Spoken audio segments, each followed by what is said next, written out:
नमस्कार मेरे नौजवान साथियों, कैसे हैं आप सब। आशा करते हैं आप सभी स्वस्थ और प्रसन्न होंगे तथा लगातार सीख रहे होंगे। मैं Prem, assistant professor PSMPG college geography department Kannauj, आपका स्वागत करते हैं अपने YouTube channel geography with Prem में। दोस्तों, आज हम तात्कालिक भौगोलिक मुद्दे के अंतर्गत एक और टॉपिक पर चर्चा करेंगे जो कि इस समय चर्चा में है। और तो आज का जो चर्चा का विषय है वह यह है कि पृथ्वी की ओर बढ़ रहा तीव्र गति से क्षुद्र ग्रह। ठीक है, तो इसके बारे में हम चर्चा करेंगे। तो देखते हैं ये खबर चर्चा में क्यों है। हालिया खबरों के अनुसार नासा, ये अमेरिकी स्पेस एजेंसी है, ये आपको याद रखना है। नासा ने चेतावनी देकर बताया है कि 380 फीट ऊंचा एक क्षुद्र ग्रह पृथ्वी की ओर लगभग 29,000 किलोमीटर प्रति घंटे की तेज गति से बढ़ रहा है। ठीक है, ऊंचा कितना है? 380 फीट ऊंचा है और इसकी गति कितनी है? 29,000 किलोमीटर प्रति घंटा। बता दें कि एक और क्षुद्र ग्रह जिसका नाम है 2011 MW1, क्या नाम है इसका? 2011 MW1 भी 28,946 किलोमीटर प्रति घंटा से पृथ्वी के बहुत करीब से गुजर रहा है। 2011 MW1 एक अपोलो श्रेणी का क्षुद्र ग्रह है। किस श्रेणी का है? अपोलो श्रेणी का, जो लगभग 380 फीट आकार का है। नासा के अनुमान के मुताबिक यह 25 जुलाई को पृथ्वी के पास से गुजरेगा। ठीक है, तो ये आपको याद रखना है। गौरतलब है कि नासा का centre for near earth object, क्या नाम है? Centre for near earth object studies सभी नियर अर्थ ऑब्जेक्ट्स, यानी कि जो पृथ्वी के पास ऑब्जेक्ट्स हैं, की कक्षाओं को चिन्हित करने के लिए जिम्मेदार है। यानी पृथ्वी के आसपास जितनी भी चीज़ें घूम रही हैं उन सब की जो निगरानी करता है वो नासा का एक स्पेस है CNEOS, यानी centre for near earth object study. यह सभी चिन्हित करता है। हालांकि नासा के अनुसार यह क्षुद्र ग्रह पृथ्वी के लिए कोई खतरा उत्पन्न नहीं करेगा। नासा के पास विभिन्न वेधशालाएं हैं, यानी कि उसकी जो प्रयोगशालाएं हैं जो क्षुद्र ग्रह ट्रैकिंग जानकारी एकत्र करने की दिशा में काम करती हैं। उनमें से कुछ हैं जैसे कि पैन स्टार्स, कैटालिना स्काई सर्वे, नासा का नियोवाइज मिशन, क्या नाम है इस मिशन का? नियोवाइज मिशन, और नया नियो सर्वेरियर आदि। ये प्रमुख ऐसे कुछ वेधशालाएं हैं जो पृथ्वी के आसपास जो ऑब्जेक्ट होते हैं उन्हें चिन्हित करते हैं। अब जान लेते हैं क्षुद्र ग्रह के बारे में। तो जो क्षुद्र ग्रह हैं वे सूर्य की परिक्रमा करने वाले छोटे छोटे चट्टानी पिंड होते हैं। दोस्तों, हमने जब मैपिंग की सीरीज चलाई थी उसमें हमने सोलर सिस्टम की बात की थी और उसमें हमने बताया था कि जो हमारा सौरमंडल है उसमें केंद्र में सूर्य है और सूर्य की ही परिक्रमा, जितने भी सौरमंडल में आकाशीय पिंड हैं वो सभी सूर्य की परिक्रमा करते हैं। तो इसी प्रकार जो क्षुद्र ग्रह हैं वह भी क्या हैं? छोटे चट्टानी पिंड हैं जो सूर्य की परिक्रमा कर रहे हैं। इस चित्र में आप क्षुद्र ग्रह को देख सकते हो, एस्टेरॉइड्स। क्षुद्र ग्रह द्वारा सूर्य की परिक्रमा ग्रहों के समान ही की जाती है, यानी जिस प्रकार ग्रह करते हैं। और ग्रह आपको हमने बताया था कि यह दीर्घवृत्ताकार में करते हैं, यानी सूर्य अगर यहाँ पे है तो जो ग्रह चक्कर लगाता है वो कभी दूर होता है तो कभी सूर्य के पास होता है। तो इसी समान ये क्षुद्र ग्रह भी परिक्रमा करते हैं, लेकिन इनका आकार ग्रहों की तुलना में बहुत छोटा होता है। हमारे सौरमंडल में बहुत सारे क्षुद्र ग्रह हैं। उनमें से ज़्यादातर क्षुद्र ग्रह मुख्य क्षुद्र ग्रह बेल्ट, यानी कि मेन एस्टेरॉयड बेल्ट में पाए जाते हैं। अभी हम बताएंगे कि ये मुख्य क्षुद्र ग्रह बेल्ट कहाँ पर है। ये मुख्य क्षुद्र ग्रह जो बेल्ट है प्रमुख रूप से मंगल और बृहस्पति, मार्स और जुपिटर ग्रहों की कक्षाओं के बीच के क्षेत्र में स्थित है। तो ये आपको याद रखना है कि क्षुद्र ग्रह बेल्ट कहाँ पर है, तो मंगल और बृहस्पति 2 ग्रहों के मध्य है। ये दोस्तों सोलर सिस्टम का हमारे एक चित्र दिखाया गया है।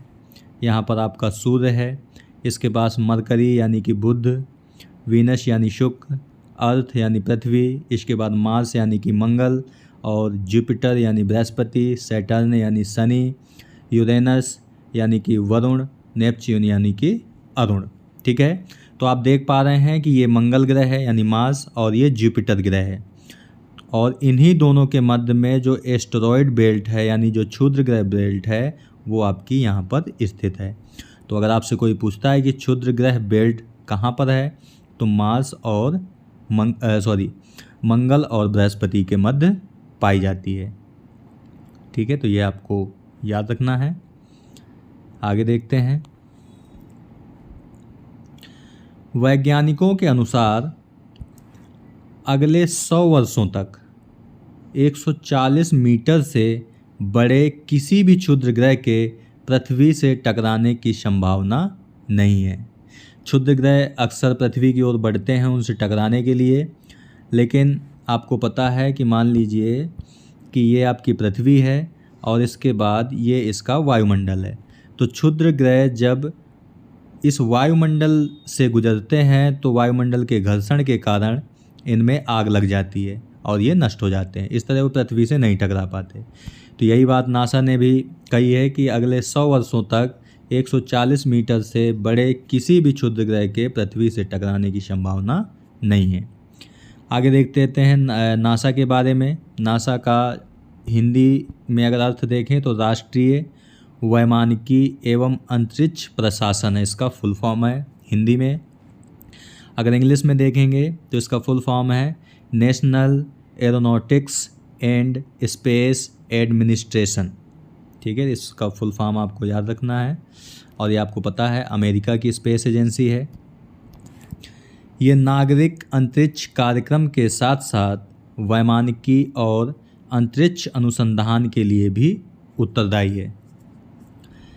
इसका उद्देश्य अंतरिक्ष के बारे में मानवीय ज्ञान को बढ़ाना तथा अंतरिक्ष संबंधी प्रौद्योगिकी के नव प्रवर्तन में विश्व का नेतृत्व करना, ये इसका प्रमुख उद्देश्य है। क्या उद्देश्य है? पहली बात तो अंतरिक्ष के बारे में मानवीय ज्ञान को बढ़ाया जाए और अंतरिक्ष संबंधी जो प्रौद्योगिकी है यानी कि जो टेक्नोलॉजी है उसमें लगातार नव प्रचार किया जाए, और इसमें विश्व का नेतृत्व नासा ही करती है। साथ ही ऐसे वाहनों का विकास करना जो अंतरिक्ष में उपकरणों और सजीव जीवों दोनों को ले जा सके। ठीक है, आपको दोस्तों याद होगा कि चंद्रमा पर पहली बार जो मानव भेजने वाला देश था वो यूएसए था, और यूएसए की स्पेस एजेंसी नासा ने ही उन्हें भेजा था। आपको कमेंट बॉक्स में बताना है कि चंद्रमा में कदम रखने वाले पहला इंसान कौन था, यानी कि चंद्रमा में पहले कौन गए थे और किस सन में गए थे, डेट सहित आपको बताना है।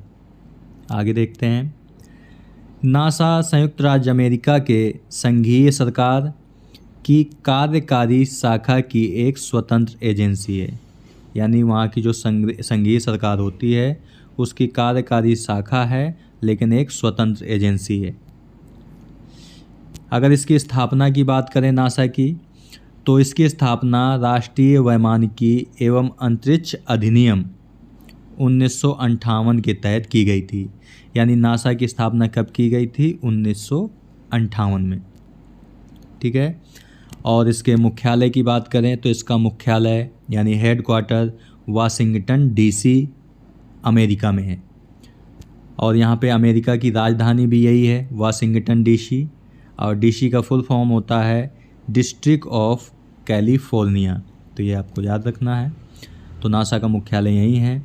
और वर्तमान में अगर बात करें तो नासा के जो प्रमुख हैं उनका नाम है बिल नेल्सन। क्या नाम है? बिल नेल्सन उनका नाम है। ये तो दोस्तों अमेरिका की स्पेस एजेंसी थी। लेकिन वहीं भारत की अगर अंतरिक्ष एजेंसी यानी स्पेस एजेंसी की बात करें तो उसका नाम है इसरो। क्या नाम है? इसरो। ठीक है, इसरो का फुल फॉर्म है इंडियन स्पेस रिसर्च ऑर्गेनाइजेशन। क्या नाम है? इंडियन स्पेस रिसर्च ऑर्गेनाइजेशन यानी भारतीय अंतरिक्ष अनुसंधान संगठन। भारतीय अंतरिक्ष अनुसंधान संगठन। और अगर इसरो की स्थापना की बात करेंगे तो इसकी स्थापना 15 अगस्त 1969 को की गई थी। ठीक है, और इसका मुख्यालय अगर देखें तो बेंगलुरु कर्नाटक में है। और इसकी स्थापना की बात करें किसने की थी तो वो की थी विक्रम साराभाई ने की थी। क्या नाम था उनका? विक्रम साराभाई ने इसकी स्थापना की थी। तो ये भी आपको याद रखना है। ठीक है दोस्तों, तो दोस्तों आज की वीडियो में यहीं तक। आज हमने आपसे बात की कि पृथ्वी की ओर जो बढ़ रहा तीव्र गति से क्षुद्र ग्रह है उसकी ऊंचाई कितनी है और उसकी गति कितनी है, इसके बारे में हमने बात की। इसके अलावा नासा के कौन कौन से ऐसी वेधशालाएं हैं जो पृथ्वी के आसपास की वस्तुओं को चिन्हित कर रही हैं, उसके बारे में हमने बताया। इसके बाद क्षुद्र ग्रह के बारे में बात की आपसे कि यह सूर्य की परिक्रमा करने वाले छोटे चट्टानी पिंड हैं। और ये जो मुख्य बेल्ट है क्षुद्र ग्रहों की वो किन दो ग्रहों के मध्य है तो मंगल और बृहस्पति के मध्य है। इसके बाद हमने नासा की बात की कि नासा का फुल फॉर्म क्या है, national aeronautics and space administration. ठीक है, और ये संयुक्त राज्य अमेरिका की संघीय सरकार की कार्यकारी शाखा की एक स्वतंत्र एजेंसी है। इसकी स्थापना 1958 में हुई थी। इसका मुख्यालय वाशिंगटन डीसी अमेरिका में है और इसके जो प्रमुख हैं उनका नाम है बिल नेल्सन। इसी प्रकार भारत की अंतरिक्ष एजेंसी है जिसका नाम है इसरो। इसकी स्थापना 15 अगस्त 1969 को हुई थी। मुख्यालय बेंगलुरु कर्नाटक में है और विक्रम साराभाई ने इसकी स्थापना की थी। आपको कमेंट बॉक्स में बताना है कि इसरो के वर्तमान अध्यक्ष कौन हैं। ठीक है दोस्तों, तो ये आपको कमेंट बॉक्स में बताना है। दोस्तों आज की वीडियो में यहीं तक। पीडीएफ आपको वीडियो के डिस्क्रिप्शन बॉक्स में और पहले कमेंट में उसका लिंक मिल जाएगा जहां से डाउनलोड करके आराम से आप पढ़ सकते हैं। तो मिलते हैं आपसे नेक्स्ट वीडियो में एक नए टॉपिक के साथ। तब तक के लिए नमस्कार। आप प्रसन्न रहिए, खुश रहिए, मुस्कुराते रहिए और लगातार सीखते रहिए, कभी अपने लिए तो कभी अपनों के लिए। धन्यवाद। जय हिंद दोस्तों।